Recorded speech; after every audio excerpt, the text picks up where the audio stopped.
There's a voice inside of each of us, and we all have it. It's the voice of you talking to you. But there's also the breath that comes out of us. Did you know that within each exchange of an inhale and exhale, the human body distributes oxygen into the bloodstream and eliminates toxins? Just now, you breathed. And you didn't have to regulate the process of breathing, which is to say, even the fact that we are breathing without effort is a miraculous gift in itself. Did you know that within each exchange of an inhale and exhale, someone suffers from a panic attack? And that someone is you. You know how fear can be so intense that you feel like you're going to die.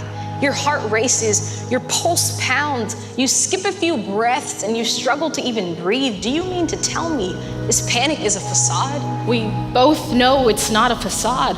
These slings and arrows of incriminating doubts, they wage war against a sea of troubles in my mind. But what if I destroy the buoy of unbelief? My doubt will drown in forgetfulness. My faith will hold a funeral for my fears, and they will be no more. And in the end, I'll be standing with a bouquet of courage connected to the vine of life.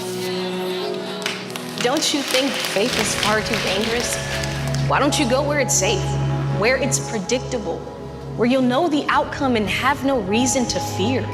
What if I fail, but what if I flourish? What if I find that freedom is found in the territory of trust and not in this prison of panic? I'm just trying to be the voice of reason and save you of embarrassment.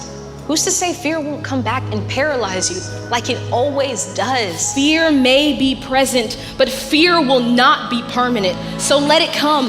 And when it does, I will continue mastering the art of crucifying those fears and all of their foes back to the grave. You do realize in this world you have to keep up and produce results or you'll become insignificant. I was never called to carry the weight of results. I was only called to rest in the resurrection of the one who produces results. And when my heart tugs between the war of work and rest, he reminds me that this life matters even if it produces nothing but breath.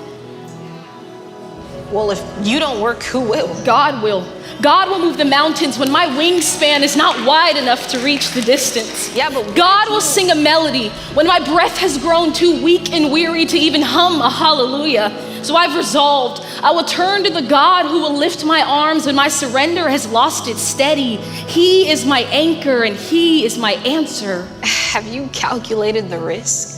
Have you really thought about this? Because what if you lose everything you've worked for? What if he is worth more than everything I'm afraid of losing? If you at least control what's in your hands, you'll know how the story ends. And if I never release, I will never find rest. My heart knows everything is going to be okay. I'm not some half-thought character penned into an unfinished fictional tale. Don't forget the past. Remember the pain. Believe in the promise. Say no. Say yes. This journey of trust is one worth embarking on.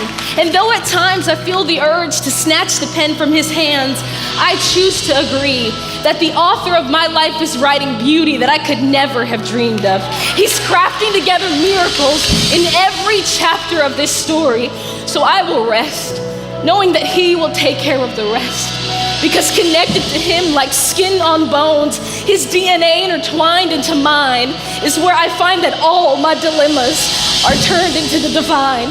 So I will breathe and I will rest. Oh, I will rest. I will rest. I will rest.